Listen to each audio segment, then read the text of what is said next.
Minister Anthony Albanese.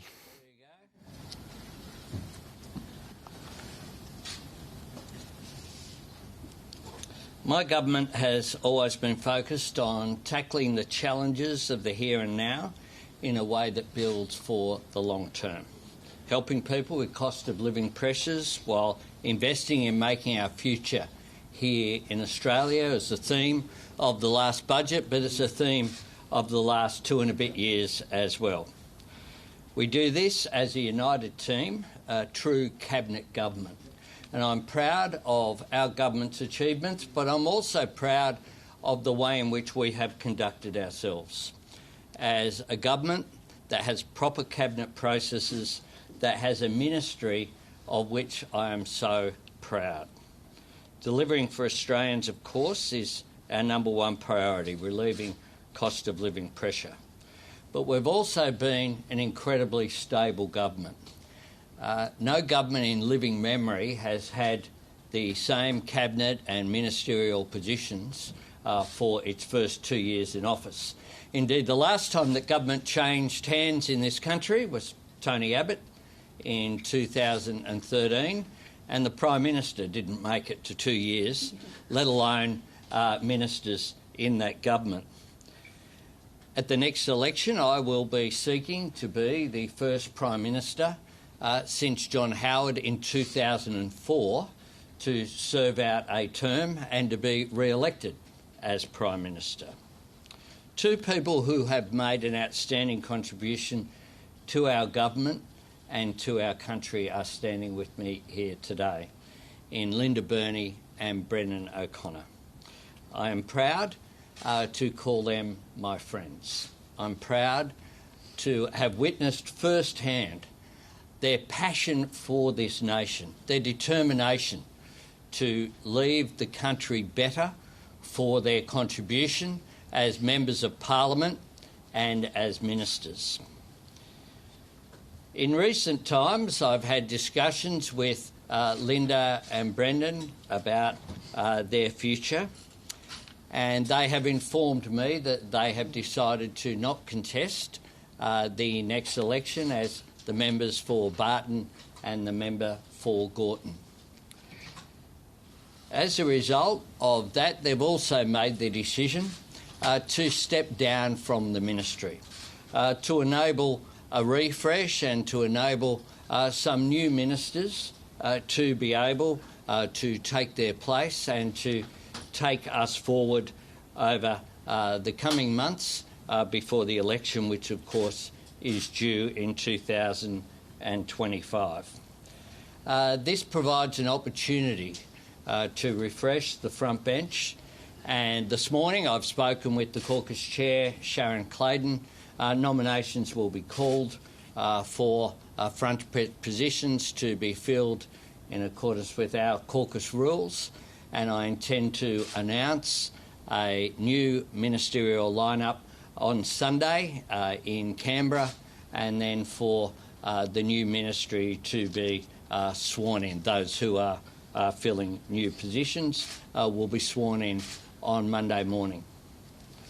Today, though, I want to focus on these two outstanding Australians who are standing either side of me today. Firstly, Brendan O'Conner. You couldn't ask for a better colleague and friend than Brendan O'Conner, and you won't find a more decent human being. I deeply respect his judgment. I highly value his advice that I've sought, not just in his portfolio, but across a range of issues over a long period of time, and I'm extremely grateful for his friendship. We met when we were less grey. And back in Young Labor, almost 4 decades ago. And in that time, we have stood side by side from the New South Wales branch and the Victorian branch over such a long period of time where Brendan, when he worked for the union movement, and when I worked in different roles as well. And Brendan followed me very closely into the Parliament, where we've served together for more than 2 decades. I think Brendan's experience as a minister in the Rudd government and a cabinet minister in the Gillard government has served us well. I said before the last election that we would be the most experienced incoming Labor government in history since Federation, and Brendan has been a part of that. Recognising, I think, the benefits of that experience, but also being able to avoid perhaps some of the issues that were there in the former government in which we were both proud to serve. Brendan has been determined, as those of us who sat in opposition for 9 years, 3 terms, to make sure that every single day counted as a minister. As Minister for Skills and Training, Brendan has been instrumental in setting up Jobs and Skills Australia. This is the body that is designed to make sure that the labour market is fit for purpose, not just in a short term, but in 5 years, 10 years' time as well. He also negotiated and secured a landmark national skills agreement. This was the first in over a decade and was delivered before any of the other national agreements that have been signed up to by every state and territory. This is an extraordinary achievement, and his reforms to TAFE, putting TAFE back at the centre of vocational education and training, is something that has made a difference to the private sector, to businesses. It's made a difference to government, but most importantly, it has transformed lives. We promised fee-free TAFE for Australians, and we have more than delivered, essentially doubled what we thought we would be able to achieve. And there is no question that that is primarily because of Brendan's leadership in this area.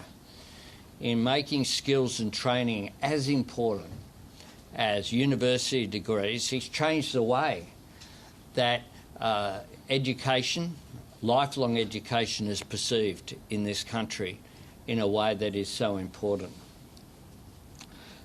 So I do want to make the risk of I'll give Brendan a chance here to I'll speak about Linda, then Brendan will speak, then Linda will speak. Brendan, of course, went through a great deal of personal tragedy in losing Jodie in 2018. He could have very easily, would have been understandable if he'd stepped back at that time. He made a decision, along with Una, his lovely daughter, that he wanted to continue to make a contribution to our country. So I do want to acknowledge Una today as well, and say that Dad's going to have more time to spend with you, as very soon, as someone who, my son's a bit older than Una, there'll come a time soon when she won't want to spend as much time with you, mate. I'll give you the tip. I think it's starting to happen. So Brendan has made this decision in part to make sure that his family has always been so important to him. And I do want to, on behalf of the Labor Party, and if I can be so bold as on behalf of the Labor movement, but also our nation, thank Brendan for what has been an extraordinary contribution. Now, everyone who meets Linda Burney shares in the joy of her company and the light of that wonderful smile.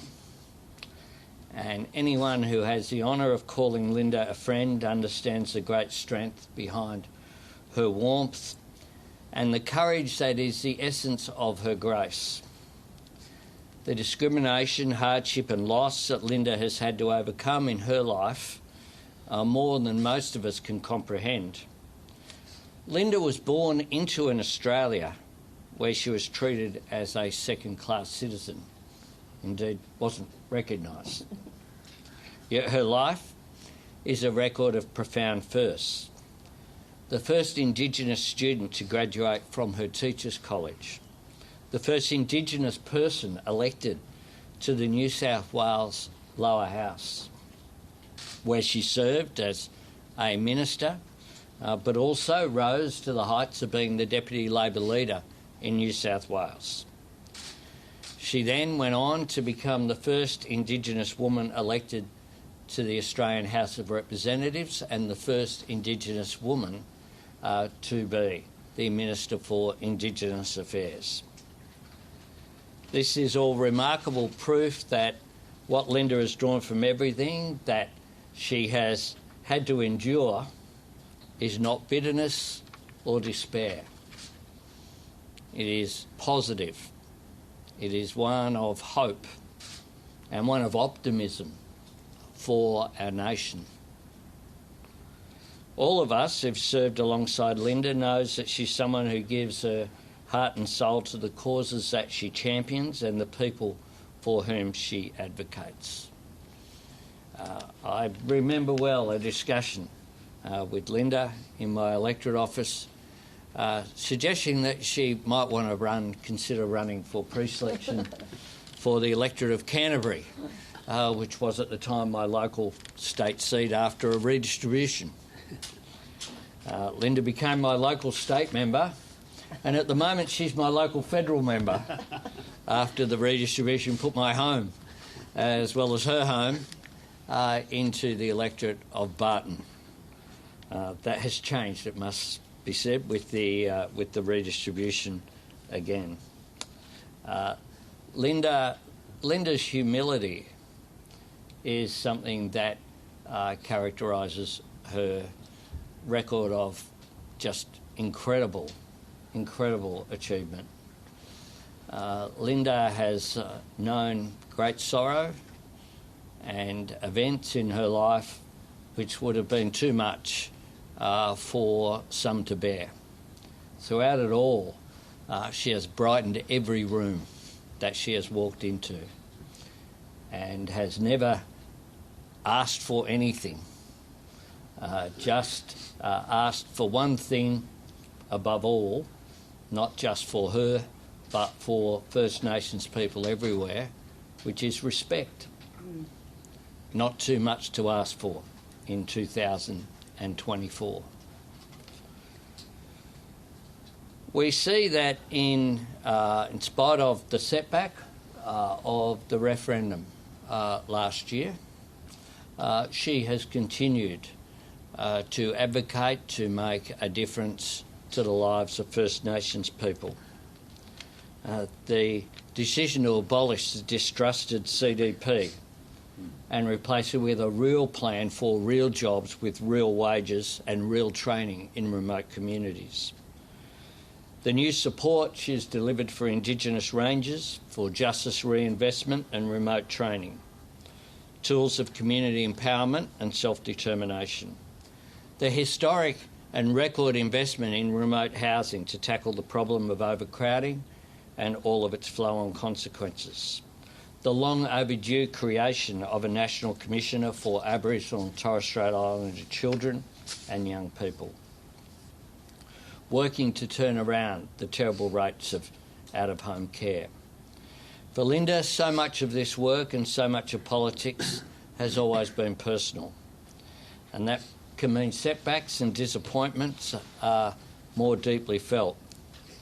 It does mean more tears of joy and sadness alike. But that passion, that empathy, that true connection have made Linda an inspirational minister as well as a wonderful friend. And we'll miss her company around the cabinet table, but her friendship, like the friendship of Brendan, will remain, and we'll always be grateful for the extraordinary example which these two fine Australians give of why people should enter public life to make a difference. I'll ask Brendan to make some comments, then Linda, and then I'm happy to take questions. Thanks. Might just take a sip of water. That's all right. Well, can I start by thanking the Prime Minister for his very, very kind and generous words. And can I also acknowledge the remarkable efforts of my colleague Linda Burney to her state and to her nation, an absolutely brilliant advocate for First Nations people. If someone had told me when I was first elected in 2001 that I'd go on to serve in 3 cabinets in 3 governments, 3 Labor governments, under 3 Prime Ministers, I would have told them they're dreaming. Because I have to say, when I was elected to office in 2001, I wanted to serve in a federal parliamentary Labor Party and a Labor government, but I didn't contemplate that I would have had such a remarkably fortunate career. I've been frontbencher for 17 years, and I've been, for almost half of that, I've been a minister. In fact, I've been a minister for every day federally when Labor has been in office since the election of the Rudd government. And I know that I've been very fortunate by anyone's definition. I owe that to the constituents of, first, the electorate of Burke, and of course for the last 7 elections, the constituents of the electorate of Gorton, who I have had the honour to represent in 8 parliamentary terms. I'm indebted to the Federal Parliamentary Labor Party for allowing me to be their candidate, without which I could not have been in the Parliament. And I understand that. I owe a great deal to the longest, most enduring political party in this nation. And I'm indebted to 3 Prime Ministers, Kevin Rudd, Julia Gillard and Anthony Albanese, for affording me absolutely remarkable opportunities. But I think there are 3 good reasons for today's decision. Once I decided not to contest the next election, I spoke with the Prime Minister. And I believed in making that decision not to continue on as a federal member of Parliament. As a team player in a very good government, I wanted to ensure, as the Prime Minister just indicated, that it had renewal and regeneration, and that I could provide opportunities for capable and energetic members of our government that could step up when I stepped down. So that was a significant reason for me speaking with the Prime Minister about today's decision. And of course you hear this all the time, but it really is about time that I spent more time at home. I mean, these are great jobs. They're fantastic jobs. I mean, so few people get an opportunity to be in a federal cabinet or ministry, or even in the federal parliament. But they're not the greatest exemplars for balancing work and family, I have to say. And I'm not complaining because I've been so lucky, but I do think it's time that I spent more time at home with my daughter, Una, the Prime Minister's referred to, who's been amazing. And if she wasn't so resilient and remarkable, I would have left the place long ago. I also have my father living with us, and I want to be able to be there for him too. So it makes. I know you hear it a lot about spending time with family, but truly, if there's one downside at all, and you can't think of too many downsides of being so lucky to be in a position that I've managed to hold and Linda's held, is that sometimes you're away too often from people you love.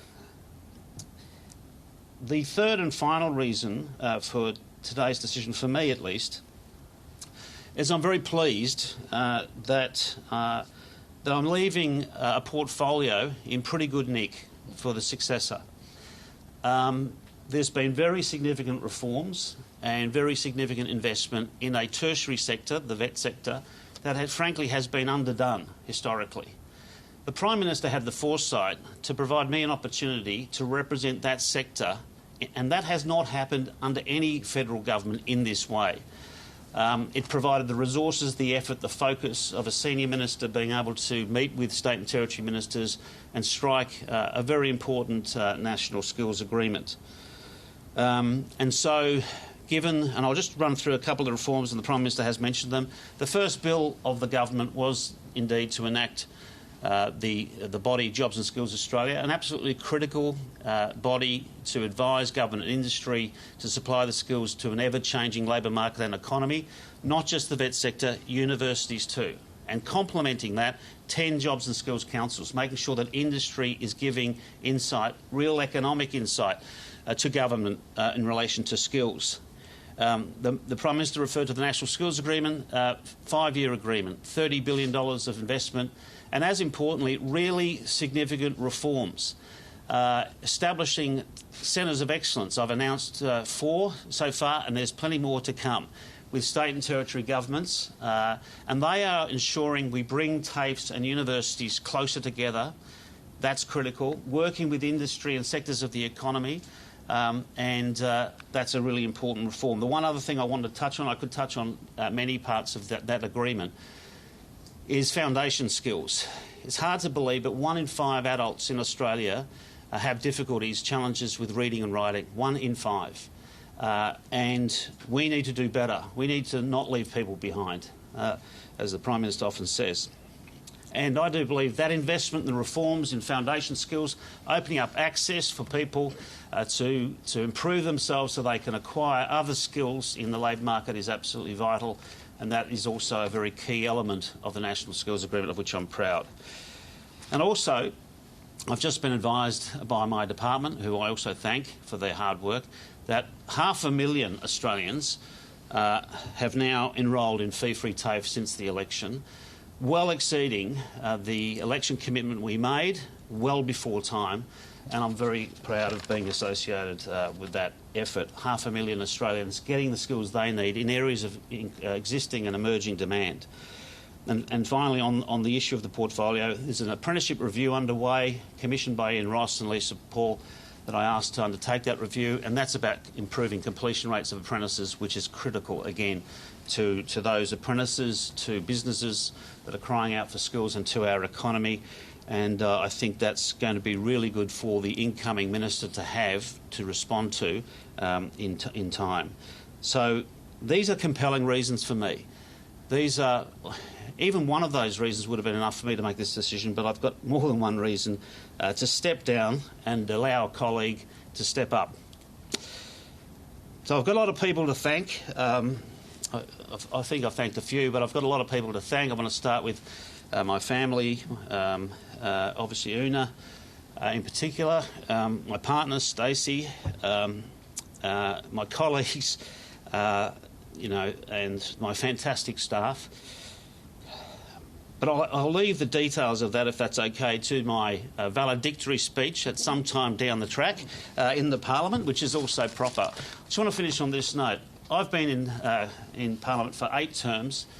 I've seen governments come and go, Labor and Liberal, Labor and Coalition. This is the most cohesive, united government I have witnessed since I was elected. And the way it goes about things, including today, is orderly, considered, and I think today is a very good example of that collegiality and that unity, that we could make this decision today for Linda and I and for the government by the Prime Minister and us in a way that reflects the values of Labor but also the principles of Westminster. That's how this government operates, and I'm very proud to be part of it. And I'll just finish. Whilst I'm sounding like I'm leaving, I'm still in Parliament, and I have some months to go. That'll be, that might be obviously more likely next year. And until I finish my role as a Member of Parliament, I'll be working every day to ensure the re-election of the Albanese government. Thanks very much.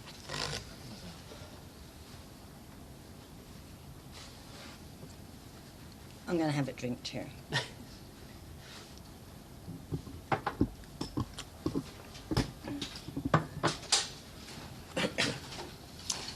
And I will not promise that I won't cry.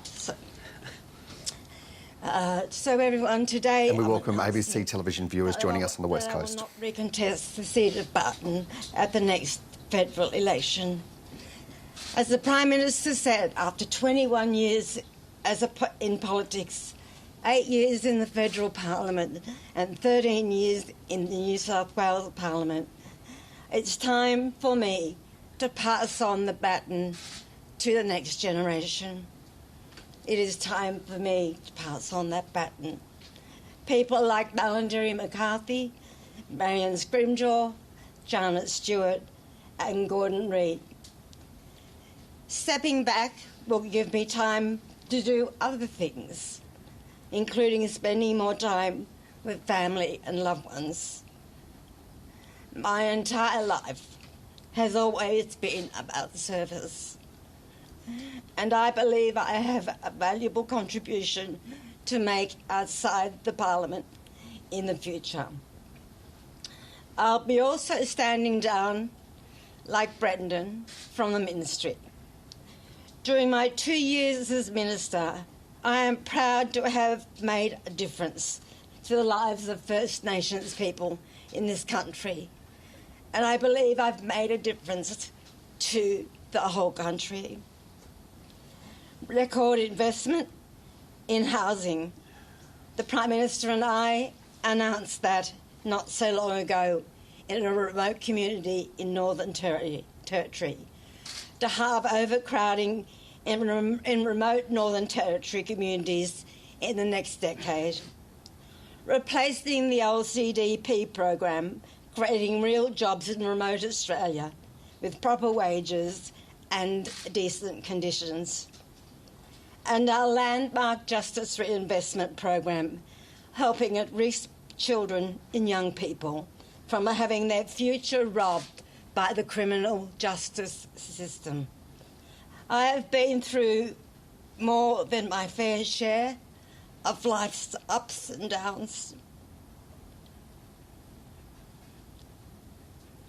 But I think I've done it with kindness, grace, resilience, intelligence and integrity.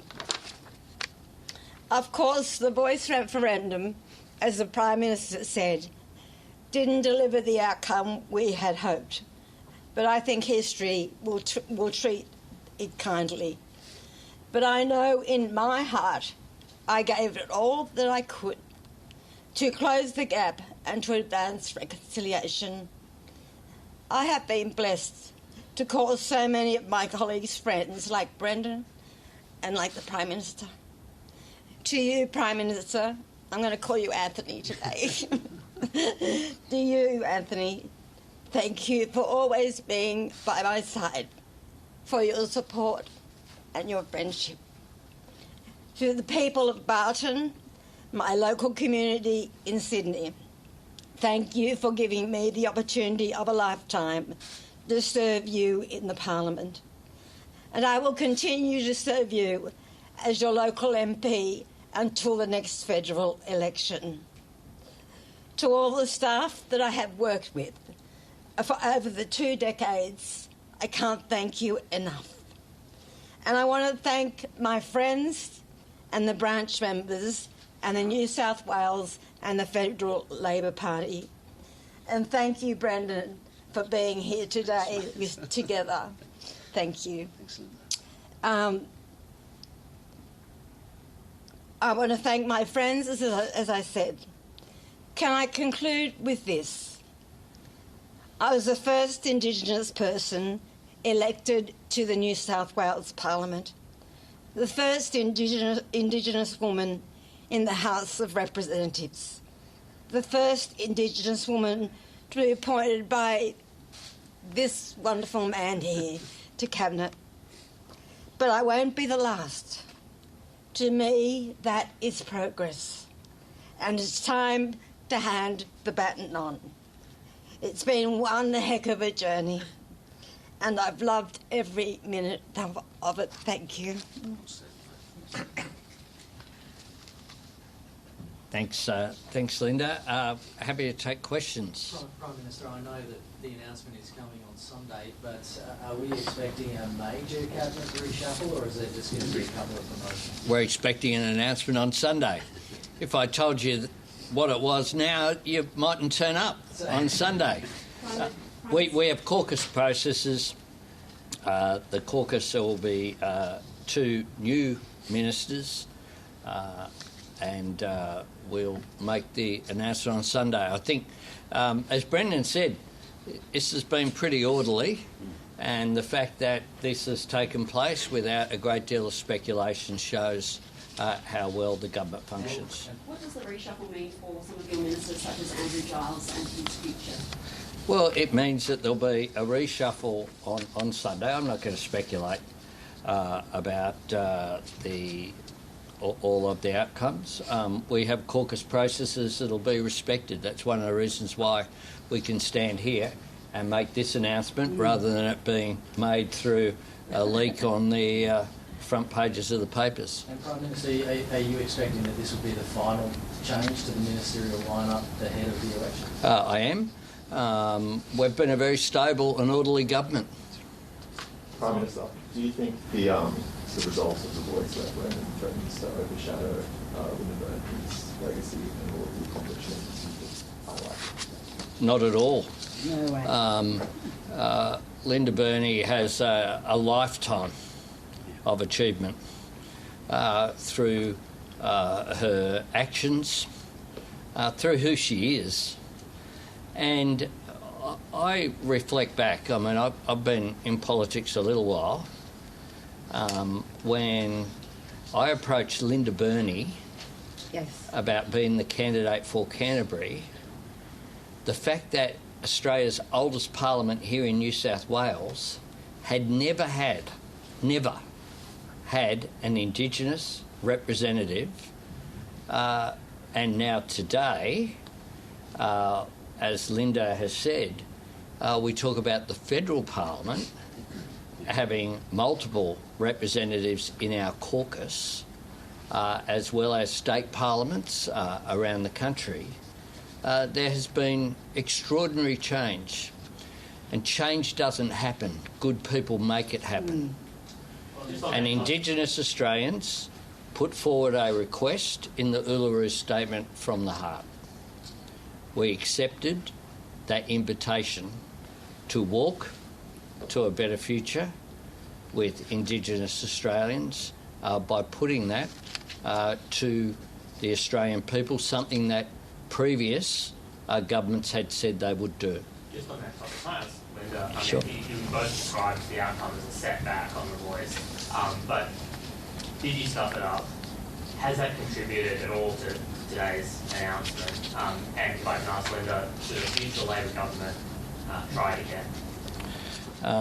Well, on the first thing, I'll ignore the disrespectful nature of it, but the Australian people had their say. We respect the Australian people.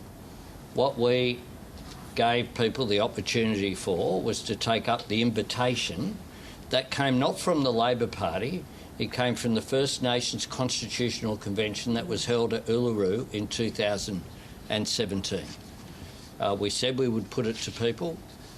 We did. It was not successful. What we have then done is respect that outcome, but gone about as well ways of closing the gap, including the ways in which Minister Burney has conducted herself, including the largest ever investments in remote housing, in education in the Northern Territory with the schools agreement, in changing employment programs, in changing training, in changing justice reinvestment, in changing health programs as well. Across the board, there has been significant reform outside of what was the referendum issue. But Linda? Sure.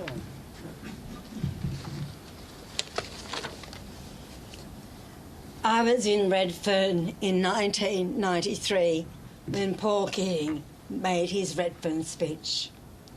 I was on the Sydney Harbour Bridge in 2000 for the Walk for Reconciliation. I was in the chamber when Kevin Rudd made his apology on behalf of the Australian people in 2008. I've seen a lot. And let me tell you that progress doesn't always move in a straight line. We make progress and then we have setbacks.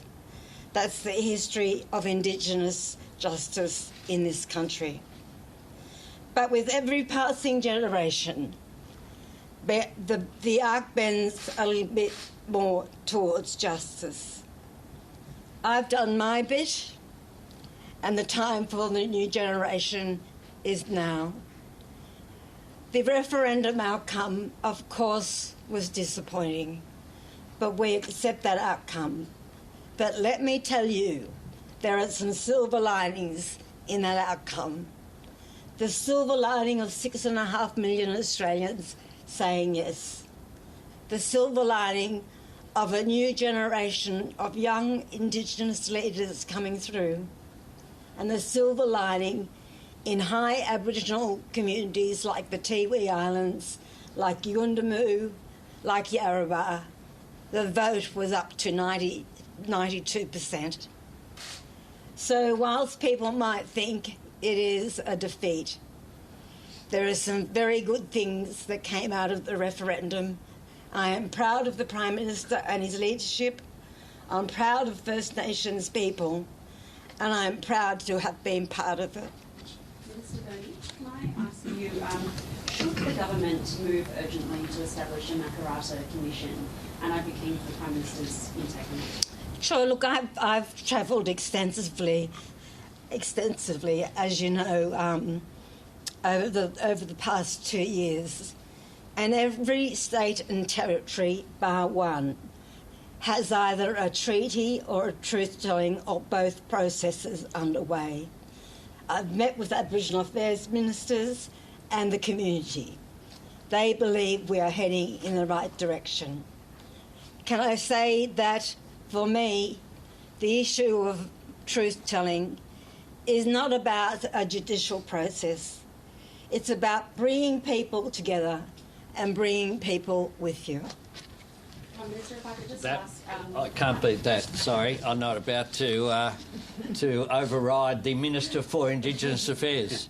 But should there be a federal level... I agree what the Minister for Indigenous Affairs just said. I understand you don't want to speculate on new members. Sorry? I understand you don't want to speculate on new members of Cabinet, but can we expect current ministers to change portfolios?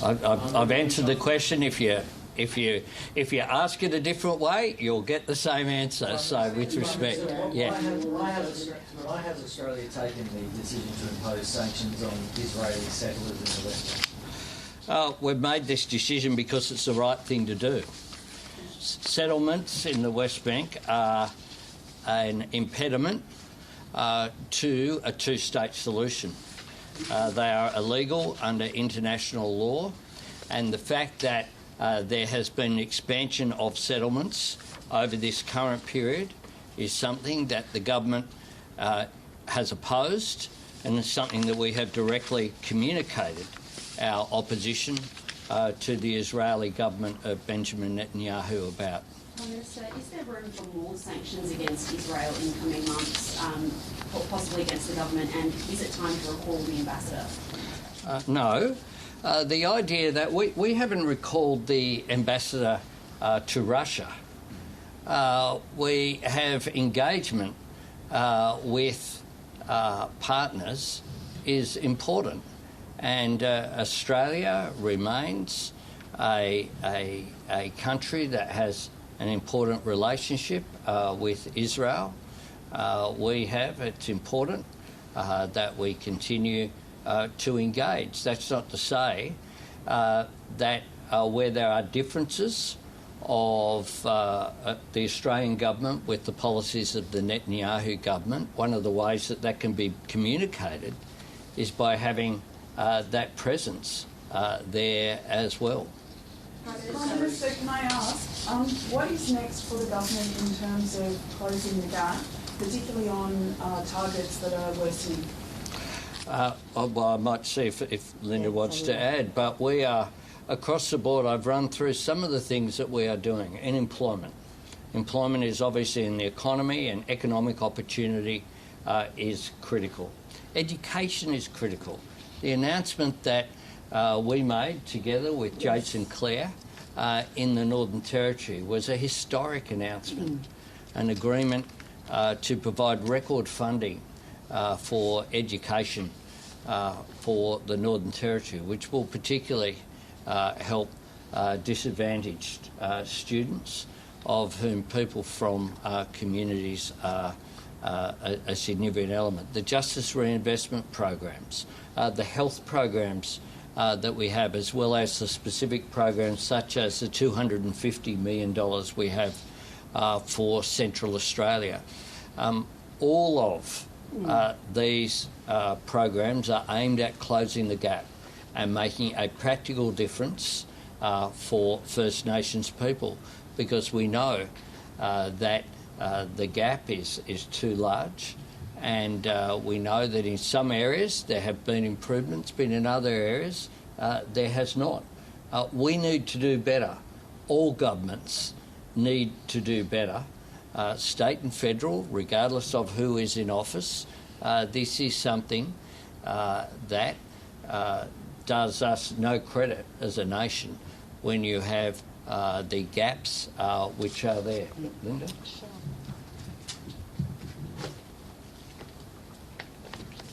Thanks, Julie. Look, I remember very well the Prime Minister's first Closing the Gap speech. And he described the gap not as a gap, but as a chasm. And that is very true in some areas. But it would be wrong to say that there have not been improvements in most targets. There are 4 that are going backwards, and obviously that gives us a very strong direction of where there needs to be a focus. But we also need to remember that state and territory governments are also part of this journey, along with the coalition of peaks. Extraordinarily important. I went to the Kimberley in Western Australia and saw there what's going on in terms of employment, and that's a really good example of closing the gap, and how they were using the CDP trial to employ people in really substantial jobs. The other thing to say is that with closing the gap, we need to be clear about what the priorities are. We need to be clear on working with states and territories and having a collaborative approach to this, and looking at particularly the priorities that the Coalition of Peaks has put in front of us. As I said before, you bring people with you if you want change to happen. And that's how we're approaching this. It makes me very, very sad that we do not have any more a bipartisan approach to these issues. And I think that First Nations people and the Australian people would like to see that change. Will you be attending the Gama Festival with the Minister for Indigenous Australians next week? Yes, I will. Prime Minister. Sorry, just the woman here for Linda. Minister Burney, I just wanted to know what the future holds for you. You've had a long career. Well, I won't be jumping out of any planes. I'm really excited about the future for me. There's a few rodeos left in this body, I can assure you.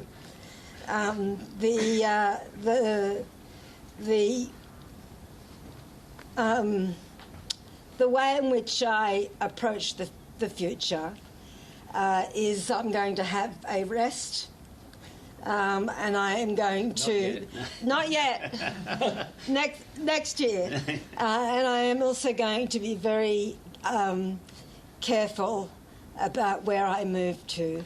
But I can assure you that I am well, I am excited, I'm happy to have made this difficult decision, and my life, as I said, has been one of service, and I don't think that will change. Would advocating for a treaty in New South Wales be on the agenda for you? I know that New South Wales or the Minns government is actually in the process of appointing treaty commissioners. Is that a job that has interest for you, Minister Burney? She's got a job. She's a member for Barton. I'm a member for Barton. Just on the local issue, Pam, that there's New South Wales government has commissioned a review into whether the industrial ports should be moved from Glebe Island to Right. Gateway for high-density housing. It's, as the boundaries currently stand, it's in your electorate. Do you support that, or would you like to see the ports stay there? Look, I think those are obviously matters for the New South Wales government, but we do need more housing. And can I make this point that around the Rozelle area, the use of the old power station was finally used for good purpose. There are a range of things that you could do with Glebe Island that are better than the way that it's been used for a long period of time. And one of those is obviously housing. I noticed as well there was another report about Parramatta Road. For a long period of time I've called for higher density around Parramatta Road. I know that the local Greens councillors will oppose every housing proposal that comes forward, but I think that appropriate housing close to public transport is very important. Prime Minister, the Carlton train tragedy that we saw on Sunday, where a father lost his life trying to save his 2-year-old girl. The mother has been reliant on her husband's working visa in order to be in Australia along with her surviving 2-year-old girl. And there are fears that she may be deported. Is there any way that she might be able to stay in Australia? It's my view that is a decision obviously for the Minister, but it's my view that matters like this should be dealt with the compassion that Australians would expect. This mother has watched as her husband and one of her twin children has tragically lost their life, and I would have thought that we're a generous country and that Australians' hearts will go out towards this woman and her young child.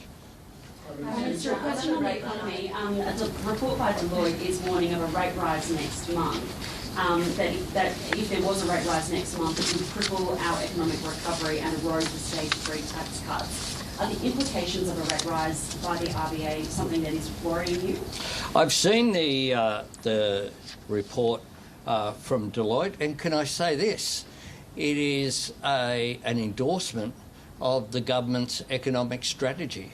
What that report says is that the revised Labor tax cuts, as opposed to the Liberal tax cuts where working Australians, many of them would have simply missed out, not got $1, and others would have received just half of what they're now receiving, that has been important for people and for people's living standards. So I'm really proud.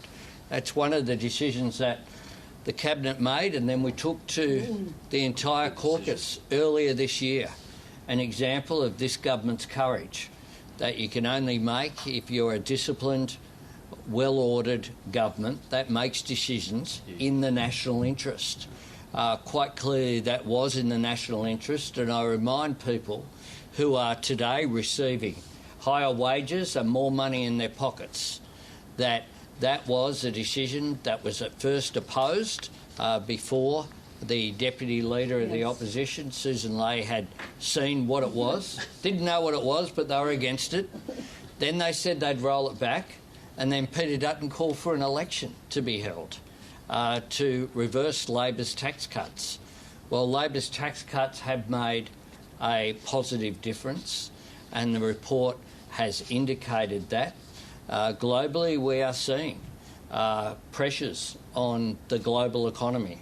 That is a worldwide phenomenon in advanced economies. We see the implications of that everywhere. Of course, when it comes to interest rates, is the job of the Reserve Bank, and they do that independently. But what we have ensured as well is that fiscal policy is working with monetary policy And that's why, in spite of the fact that we had this support, and in addition to the tax cuts, we have the energy price relief, we have fee-free TAFE, we have cheaper childcare, we have real wages increasing. Again, the Deloitte report noted that for the first time in a long while. The previous government had wage cuts as part of the economic strategy. That's what they wanted to see, a decline in real wages and living standards. We don't. We want an economy that works for people, not the other way around. And that's why we have put in place those measures. And I welcome the fact that the Deloitte report is an endorsement of our strategy. Can I conclude by just saying to these two friends of mine who I'm so proud of standing next to today, that one of the things that's said about politics is that not many people get to choose the time of their leaving. And that's just a fact.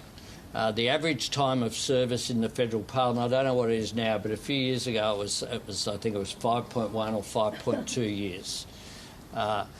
These two Australians next to me have proudly served in public life, as well as served before then in different criteria as well. Brendan, through his work in the union movement. Linda's a former secretary of the Department of Aboriginal Affairs here in New South Wales, and a teacher in Western Sydney. Both of them have made incredible contributions, and both of them have chosen their time of departure. And of that, they can be very proud because they are retiring not out, rather than seeing their stumps sprayed, which is how most people leave politics, federal and state, when they miss a ball when it comes through. So to Linda and Brendan, on behalf of the Australian Labor Party, but most importantly on behalf of the nation of Australia, thank you. Thank you. And that was Prime Minister Anthony Albanese speaking there to media in Sydney, joined, of course, by Brendan O'Conner and Linda Burney. And the Prime Minister began by speaking of tackling challenges of the here and now through proper cabinet processes, before announcing that Linda Burney and Brendan O'Conner have made an incredible contribution, decided not to recontest their seats of Barton and Gorton respectively, and are stepping down from the ministry. New ministerial cabinet to be announced on Sunday after a process over the coming days, and will be sworn in next Monday. The Prime Minister described them as two outstanding Australians. Brendan O'Conner, he said, was praised for his intellect, friendship, experience and significant work around the reforms of TAFE and higher education, and that has transformed lives. And the Prime Minister spoke to his tenacity to navigate personal adversity and to continue serving. Linda Burney, the Prime Minister described as having the courage that is the essence of her grace. She was the first Indigenous person to graduate from a teachers' college, the first Indigenous woman elected to the New South Wales Lower House and to become Deputy Leader, and the first Indigenous woman elected to the House of Representatives, and the first Indigenous woman to be Minister for Indigenous Australians. And for their part, Brendan O'Conner thanked the Prime Minister and acknowledged Linda Burney and said that it was an honour to serve in 3 cabinets, in 3 governments under 3 Prime Ministers. He thanked the voters of Burke, which then became the seat of Gorton, and said that there were a number of reasons for his decision today, partly once making that decision to make way for someone else to take that role and to support his family, his daughter and his father. And Linda Burney saying that it was time to pass on the baton and named a number of Aboriginal and Torres Strait Islander people in Labor Party in the Parliament. Says that my life has been about service and I'm proud to have made a difference, that through life's ups and downs, she says she's contributed. Thanked the Prime Minister for his friendship and described him as a wonderful man, and spoke of the challenges she saw after the referendum result, saying that she'd had a number of firsts but that she wouldn't be the last. It's time to pass on the baton, and there in a quip near the end saying that there are a few rodeos left in this body. Well, I'm joined now by the ABC's national political lead, David Spears, who's been listening along to this news conference. Good to have you along, David. What did you make of that news conference? Look, it's no surprise that Brendan O'Conner and Linda Burney are to go at the election. This has been expected for quite some time. The confirmation there Look, these are two well-loved Labor figures within the Labor movement. They've been around a long time, as you heard, in various capacities at federal and, in Linda Burney's case, in state politics as well. I've got to say, pretty well liked across the aisle as well, despite the sharp differences during the voice referendum debate last year. Linda Burney is well liked across the aisle. Brendan O'Conner too. He's worked in so many different portfolios under the Rudd, Gillard and Albanese governments, but a lot of them really focused on where he's at now: skills, jobs, training, vocational education in particular. Anthony Albanese's right. A lot of ministers don't get to choose the timing of their exit from politics. It's still a difficult choice. You could see that in the emotion from both of them. Both have suffered personal tragedies along the way, and you can be sure that pull of not having enough time with their families, having to spend so much time focused on the work, is difficult. We often underplay that, but it clearly is difficult. Nonetheless, making this decision to step out of a position that you've worked your whole life to get towards can't be easy. What happens now? I think, firstly, in relation to policy, in relation to Indigenous affairs, you heard Linda Burney there defend the record of the government and herself as minister. Yes, they lost the voice referendum. Yes, they're still seeing disappointing results in closing the gap, but they're defending what they are doing in education, employment, health and so on. I think, and you'll be there too next week, the end of next week in Garma, it will be interesting, Dan, to hear more from the Prime Minister. And perhaps we will know by then who the new minister is. A lot of expectation that will be Malarndirri McCarthy from the Northern Territory. A bit more direction as to where the government intends to go to close the gap and indeed fulfil those other elements of the Uluru Statement, or not, the truth and treaty processes. But what happens with the rest of the front bench now? Well, the way the Labor Party works, for those who aren't aware, is it is the caucus, the factions, that decide who's on the front bench. The Prime Minister can then allocate the portfolios. A little bit different to the Liberal Party, but that's how it's always worked in Labor. So, look, the factions now will have to choose who's going to replace those two from the left. And notable, Brendan O'Conner, Linda Burney, Anthony Albanese, they all go way back. They're close, they're friends, they're all from the Labor left. So those positions will be, put forward by the caucus. Then Anthony Albanese, as leader, can choose who gets what. He'll obviously be balancing various things there. A lot of focus will be on whether he's going to take the opportunity to shift Andrew Giles out of immigration. But we won't know until Sunday. He'll keep those cards close to his chest until then. Yeah, indeed. Thanks for that to ABC National Political Lead David Spears there in Canberra.